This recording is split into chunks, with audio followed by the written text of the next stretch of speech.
Suprabhat, Jai Hind friends. First of all, let me wish all of you a very happy Navratri. May Ma Navdurga bless you with health, wealth, prosperity, and joy.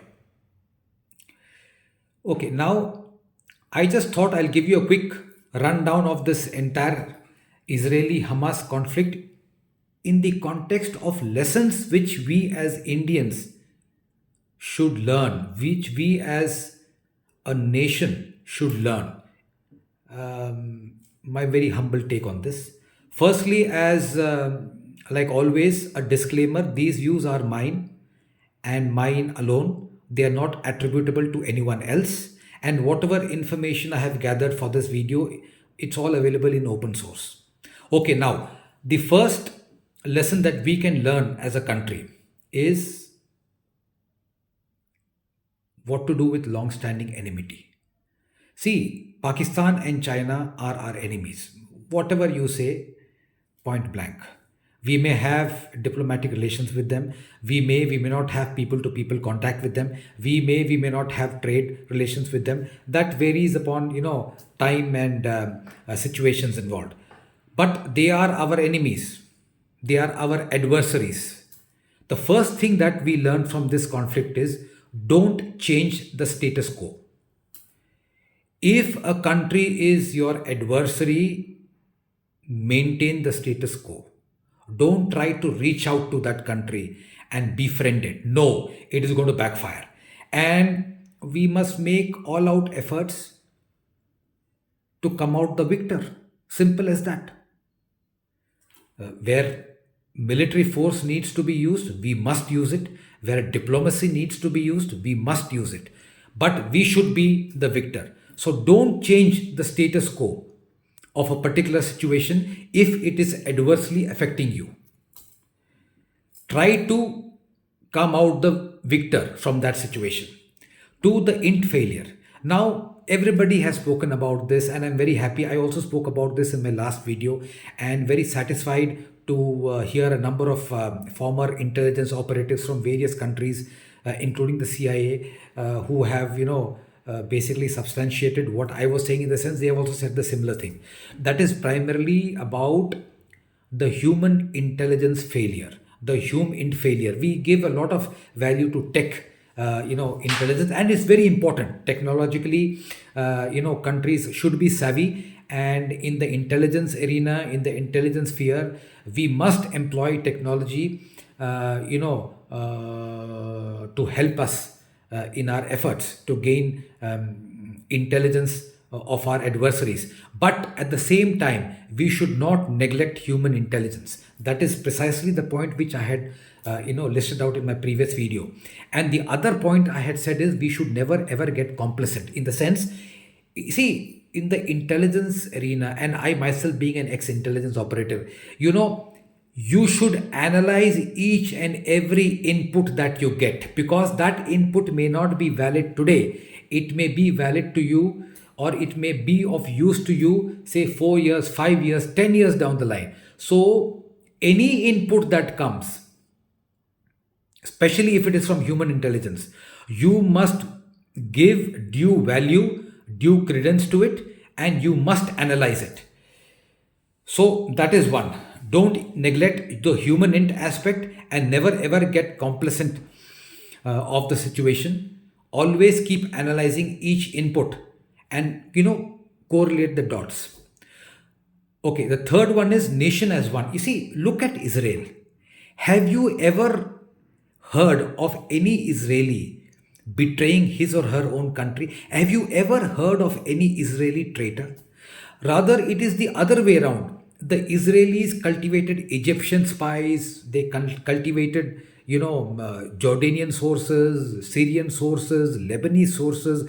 The Israelis have infiltrated each and every organization which is inimical to their interests. But have you ever heard of any Israeli betraying his own motherland?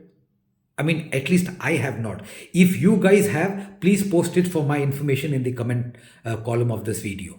So they are totally committed, heart and soul, to their country. They cannot even dream of betraying their country. This is a very important aspect of their national character. This is something which we should imbibe.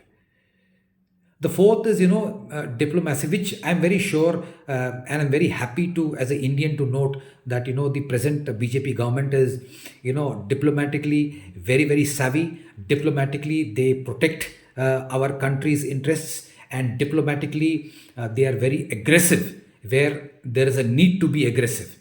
So we are doing absolutely fine in the diplomatic front, and we should rather continue this aspect.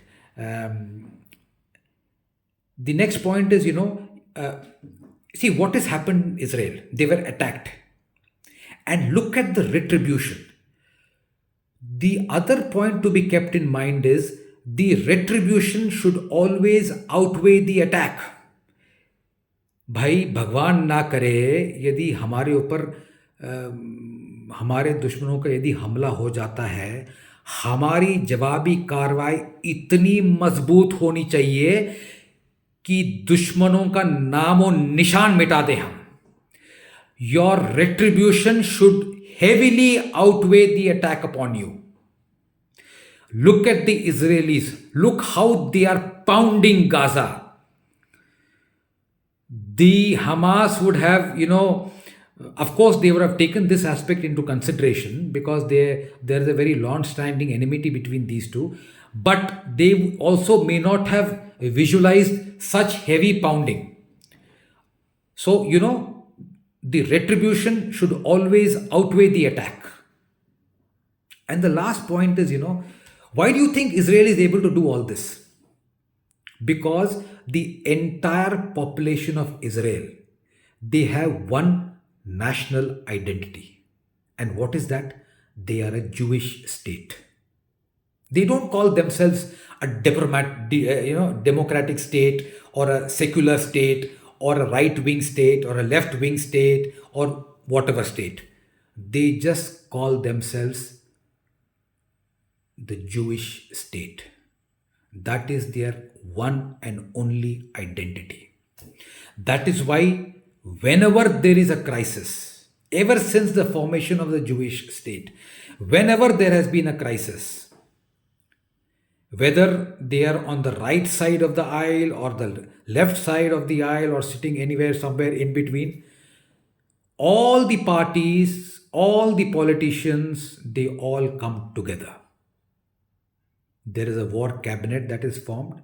The opposition members are also included in the war cabinet. They take decisions together. They fight their enemy as one united country. I mean, then, nobody is talking about, I am from this party, I am from that party, I have this view, I have that view, you should have done this, you should not have done that. So, this is something which, we as Indians should learn from the state of Israel. They have one identity. I know some of you are, you've guessed it right as to where I'm trying to head. But then that's what I'm trying to do. What is our identity? We call ourselves a secular state. Let me be very frank with you. That is no identity at all. Yes, we can say we are a democratic country. That is definitely an identity because we are a very vibrant democracy. But if somebody says, I am from India and I am a secular person, I come from a secular country, bullshit. Secular is no identity at all. Okay? The majority in our country are Hindus. We should either be a Hindu state or I don't see any other option. That is where and that is how we can unite the country. Because you see, now what happens, whenever you forget about a national crisis, even when there is an international crisis, the ruling government, it takes a stand, which in my opinion is a very correct stand. All the opposition parties will confront them. No, you should have said this, you should have said that. There is no unifying force in this country. Similarly, on any national issue of any relevance, if there are 40 parties here, there are 40 different views. I mean, this is not how you should deal with major national and international events, because it affects your standing as a country, it affects your standing as a nation. We have to be united. And just by calling ourselves secular, we can never ever be united. Okay? Every country is what they are. They are what the majority of the population is. We in India, we are majoritarily Hindus. So this our country should be a Hindu country. It should be a Hindu Rashtra. So these are the 4 or 5 points which I thought I'll just bring out. And thanks a lot for watching my videos. Please do subscribe to my channel. It keeps me motivated. And of course, those who don't like my videos, absolutely your choice. Need not watch it. You can go take a HRV. So till next time. By the way, HRV is hop, rotate, and vibrate. So till next time, take care, stay safe. Jai Hind, Jai Bharat.